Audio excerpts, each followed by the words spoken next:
Hai semuanya, Assalamualaikum. Kembali lagi di video reaction saya kali ini guys, oke? Semoga semuanya sehat selalu. Nah, kali ini saya mau tengok video pembahasan tentang ini ya. Tak berhenti di kereta cepat Jakarta-Bandung, kini Indonesia bergerak lagi. Kereta cepat merah putih Jakarta-Surabaya bakal jadi mega proyek terbesar di ASEAN.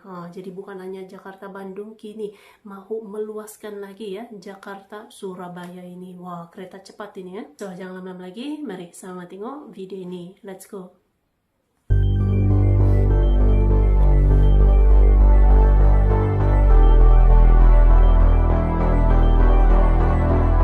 Saudara Presiden Prabowo Subianto menginstruksikan untuk mengawal keberlanjutan proyek kereta cepat Jakarta-Surabaya. Selama puluhan tahun, masyarakat Indonesia hanya bisa mendengar cerita tentang betapa canggihnya kereta cepat. Kendaraan super ngebut yang mampu melesat dari satu kota ke kota lain dengan kecepatan luar biasa tinggi itu seperti sebuah mimpi jauh. Sesuatu yang hanya bisa dibayangkan lewat film kartun Jepang yang menampilkan Shinkansen, atau dari kisah orang-orang yang pernah merasakan langsung sensasi melaju di rel kereta cepat di luar negeri.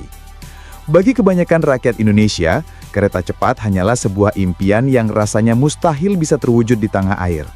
Namun sejak tahun 2023, keadaan mulai berubah. Indonesia akhirnya mencatatkan sejarah baru ketika kereta cepat Jakarta-Bandung resmi beroperasi. Proyek yang awalnya penuh kontroversi, penuh keraguan, bahkan sempat dipandang sebagai sesuatu yang mustahil, kini menjadi kenyataan. Untuk pertama kalinya, masyarakat Indonesia tidak perlu jauh-jauh pergi ke Jepang, Tiongkok, atau negara maju lainnya hanya untuk merasakan sensasi ngebut di atas kereta cepat. Cukup dari Jakarta atau Bandung, mereka bisa menikmati layanan kereta cepat yang menghubungkan kedua kota dengan kecepatan tinggi, menghadirkan pengalaman yang sebelumnya hanya bisa mereka lihat di layar kaca. Seiring dengan berjalannya waktu, wacana untuk memperluas jalur kereta cepat ini semakin kencang terdengar. Tidak hanya berhenti di Jakarta-Bandung, pemerintah Indonesia kini menatap jauh ke timur, membayangkan bagaimana rasanya jika kereta cepat bisa menembus jarak ratusan kilometer dan menghubungkan dua kota utama di Pulau Jawa, yaitu Jakarta dan Surabaya. Sebuah gagasan besar yang jika benar-benar terwujud akan menjadi salah satu tonggak sejarah transportasi modern di Indonesia. Proyek kereta cepat Jakarta-Surabaya jelas bukan sekedar mimpi kosong. Pemerintah telah berkali-kali menunjukkan keseriusannya. Misalnya, pada 18 April 2024 lalu, ketika Presiden Joko Widodo menerima kunjungan Menteri Luar Negeri Tiongkok, Wang Yi, di Istana Kepresidenan Jakarta. Salah satu poin penting dalam pertemuan itu adalah percepatan studi kelayakan proyek kereta cepat yang membentang hingga ke Surabaya. Langkah ini membuat banyak pihak semakin yakin bahwa rencana menghadirkan kereta cepat Jakarta-Surabaya bukan sekedar wacana politik belaka, melainkan benar-benar sebuah proyek strategis nasional yang dipersiapkan dengan matang. Kalau kita bicara tentang perjalanan dari Jakarta ke Surabaya, sebenarnya ada banyak pilihan moda transportasi. Saat ini kereta api konvensional masih menjadi pilihan favorit banyak orang. Ada kelas ekonomi dengan tiket termurah mulai dari Rp100.000, ada juga kereta eksekutif dengan fasilitas mewah yang harganya bisa mencapai Rp2 juta. Waktu tempuhnya bervariasi, namun yang paling cepat, seperti Argo Bromo Anggrek, bisa menempuh perjalanan sekitar 7 jam 45 menit. Itu pun masih jauh lebih lama dibandingkan dengan apa yang bisa ditawarkan oleh kereta cepat. Selain kereta, ada pula jalur darat melalui tol Trans Jawa yang sudah beroperasi penuh sejak 2018. Jalan tol yang membentang lebih dari 1.000 km dari Merak, Banten hingga Probolinggo, Jawa Timur memungkinkan perjalanan darat Jakarta-Surabaya ditempuh dengan lebih efisien. Dengan jarak sekitar 760 km, biaya perjalanan menggunakan mobil pribadi dengan bensin Pertamax plus biaya tol bisa mencapai sekitar Rp1,3 juta. Kalau pakai Pertalite, mungkin sedikit lebih murah, sekitar Rp1,2 juta. Memang cukup ekonomis jika dibandingkan dengan naik pesawat, tetapi waktu tempuh tetap lebih lama dan melelahkan, terutama jika macet di beberapa titik.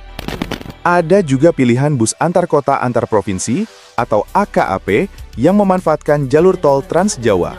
Tarifnya berkisar antara Rp200.000 hingga Rp500.000. Jauh lebih murah dibandingkan dengan biaya mobil pribadi. Namun, waktu tempuh tetap panjang, bisa mencapai belasan jam. Sementara itu, jika ingin cepat, tentu pesawat masih menjadi jawaban utama. Waktu tempuh Jakarta-Surabaya lewat udara hanya sekitar 1,5 jam. Tapi harga tiketnya tidak murah. Maskapai dengan harga termurah seperti Citylink bisa dibanderol mulai dari 900.000 hingga lebih dari 1,5 juta rupiah, tergantung waktu dan kelas penerbangan. Ada juga opsi kapal laut dengan harga tiket rata-rata Rp300.000 untuk kelas ekonomi. Tetapi waktu tempuhnya jauh lebih lama karena baru bisa tiba keesokan harinya di Pelabuhan Tanjung Priok atau Tanjung Perak. Dengan segala pilihan itu, muncul pertanyaan besar. Apa sebenarnya keunggulan kereta cepat Jakarta-Surabaya dibanding moda transportasi lain? Jawabannya ada pada kombinasi antara kecepatan, kenyamanan, dan biaya yang kompetitif. Jika kereta cepat Jakarta-Bandung saja bisa memangkas waktu perjalanan secara signifikan, maka bisa dibayangkan bagaimana dampaknya bila jalurnya diperpanjang sampai Surabaya. Perjalanan yang biasanya memakan waktu 7 hingga 8 jam dengan kereta konvensional bisa dipangkas menjadi hanya 3-4 jam saja. Artinya, mobilitas antar kota besar di Pulau Jawa akan menjadi jauh lebih cepat dan efisien. Namun kereta cepat Jakarta-Surabaya tidak hanya berbicara tentang transportasi. Lebih dari itu, proyek ini membuka peluang besar bagi penguasaan teknologi di dalam negeri. PT Inka sebagai perusahaan manufaktur kereta api nasional bukan hanya akan berperan sebagai perakit akhir, tetapi juga sebagai sistem integrator penuh, mulai dari desain teknis, pengujian, hingga sertifikasi. Ditambah dengan peran BRIN dan perguruan tinggi sebagai mitra riset, Indonesia sebenarnya sedang mempersiapkan diri untuk menjadi negara yang mampu berdiri di atas kakinya sendiri dalam bidang teknologi perkeretaapian modern. Proyek ini juga menjadi berkah bagi UMKM dan industri lokal. Dengan meningkatnya tingkat komponen dalam negeri atau TKDN, ada peluang besar bagi industri kecil dan menengah untuk turut serta menyediakan komponen lokal. Ini artinya, proyek kereta cepat bukan hanya tentang membangun rel dan kereta, tetapi juga tentang membuka lapangan kerja, menghidupkan industri dalam negeri, dan menciptakan rantai ekonomi yang panjang. Meski demikian, perjalanan menuju realisasi kereta cepat Jakarta-Surabaya bukan tanpa tantangan. Ada regulasi yang perlu diperbarui, seperti Undang-Undang Nomor 23 Tahun 2007 dan Peraturan Menteri Nomor 296 Tahun 2020 yang dinilai belum sepenuhnya mendukung kehadiran kereta cepat modern. Belum lagi soal pembiayaan yang tentu tidak kecil. Kita tahu pada proyek Jakarta-Bandung ada pembengkakan biaya yang akhirnya tetap melibatkan dana APBN sebagai penambal. Kekhawatiran serupa tentu muncul untuk proyek Jakarta-Surabaya. Namun, jika dilihat dari manfaat jangka panjang, banyak pihak menilai proyek ini layak untuk diperjuangkan. Kalau kita menengok ke belakang, wacana kereta cepat Jakarta-Surabaya sebenarnya bukan hal baru. Sejak era Presiden Susilo Bambang Yudhoyono pada tahun 2008, pemerintah sudah membicarakan ide ini lewat kerjasama dengan Badan Kerjasama Internasional Jepang atau JICA. Saat itu proyek sepanjang 685 km ini rencananya akan didanai oleh Jepang dengan pinjaman selama 40 tahun. Namun sayangnya, meski studi kelayakan sempat dilakukan, proyek tersebut tidak pernah benar-benar dieksekusi hingga SBY lengser dari jabatannya.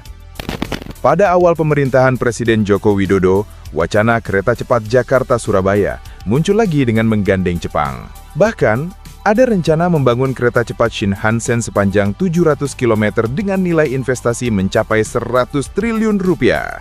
Sayangnya, pada Januari 2015, Jepang memutuskan mundur dari proyek tersebut dengan alasan skala prioritas pembangunan. Meski sudah mengeluarkan dana jutaan dolar untuk studi kelayakan, Jepang akhirnya menarik diri. Disitulah Tiongkok masuk menawarkan kerjasama yang lebih fleksibel. Biaya lebih murah, tidak menggunakan APBN, serta janji transfer teknologi membuat Indonesia akhirnya berpaling ke Tiongkok. Pada tahun 2016 lahirlah PT Kereta Cepat Indonesia Cina atau KCIC, sebuah perusahaan patungan yang kemudian menggarap proyek kereta cepat Jakarta-Bandung. Meski pada perjalanannya terdapat sejumlah masalah, termasuk soal pembengkakan biaya dan perubahan rencana, akhirnya pada tahun 2023, kereta cepat itu benar-benar terwujud. Hal inilah yang kemudian menjadi landasan kuat bagi pemerintah untuk melanjutkan ambisi membangun jalur kereta cepat hingga Surabaya. Kini, di era Presiden Prabowo Subianto, wacana tersebut kembali diperkuat. Dalam beberapa kesempatan, Prabowo menegaskan komitmennya untuk mewujudkan proyek ini. Bahkan pemerintah disebut sedang menyiapkan kerangka regulasi baru untuk mendukung perpanjangan jalur kereta cepat tersebut. Harapan besar pun kembali menggelora. Jika benar-benar terrealisasi, kereta cepat Jakarta-Surabaya, yang disebut sebagai kereta cepat merah putih akan menjadi simbol persatuan antara barat dan timur Pulau Jawa. Bayangkan saja, sebuah kereta super cepat meluncur dari Jakarta, menembus rel modern yang membelah kota demi kota, melintasi sawah, gunung, dan pantai, lalu akhirnya tiba di Surabaya hanya dalam hitungan beberapa jam. Sebuah perjalanan yang bukan hanya sekedar mempersingkat waktu, tetapi juga membawa harapan baru bagi jutaan orang. Bagi para pelaku bisnis, ini berarti efisiensi waktu yang luar biasa. Bagi para wisatawan, ini berarti lebih banyak destinasi yang bisa dijelajahi dalam waktu singkat. Bagi bangsa Indonesia, ini adalah sebuah kebanggaan nasional. Kereta cepat Jakarta-Surabaya adalah cerminan bagaimana sebuah mimpi lama akhirnya bisa diwujudkan. Dari wacana yang muncul sejak lebih dari 1 dekade lalu, hingga akhirnya menemukan jalannya di masa kini. Tentu masih banyak tantangan yang harus dihadapi, mulai dari regulasi, biaya, hingga koordinasi lintas sektor. Namun dengan semangat gotong royong, dengan kerja keras para insinyur, peneliti, pemerintah, dan masyarakat, bukan tidak mungkin kereta cepat merah putih ini akan benar-benar melaju di rel kebanggaan bangsa. Dan pada akhirnya, kereta cepat Jakarta-Surabaya bukan hanya sekedar proyek transportasi. Ia adalah simbol dari lompatan teknologi, tanda bahwa Indonesia sedang bergerak maju dan bukti bahwa bangsa ini mampu berdiri sejajar dengan negara-negara maju lainnya. Dunia mungkin terkejut, dunia mungkin kagum, tapi bagi kita, ini adalah buah dari kerja keras dan mimpi panjang yang akhirnya berbuah nyata. Maka, mari kita tunggu bersama saat sejarah baru kembali ditulis, ketika 2 kota terbesar di Pulau Jawa akhirnya benar-benar terhubung oleh kereta cepat merah putih.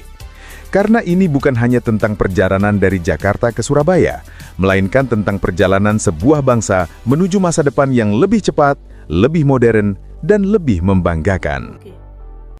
Oke guys, itu dia videonya ini. Jadi setelah kereta cepat Jakarta-Bandung, kini Jakarta-Surabaya. Nah, Indonesia memang betul-betul dia mau melompat lebih jauh, lebih tinggi lagi gitu kan dalam membangunkan transportasinya ini, dan tidak mustahil gitu sob. Tengok sekarang ini kereta cepat yang pertama di Asia Tenggara nih dimiliki oleh Indonesia gitu ya. Luar biasa. So, terima kasih banyak sebab kamu sudah menonton video ini. Jangan lupa untuk subscribe, like, komen, dan juga share ya. Kita bertemu lagi di video reaction saya yang seterusnya. Assalamualaikum.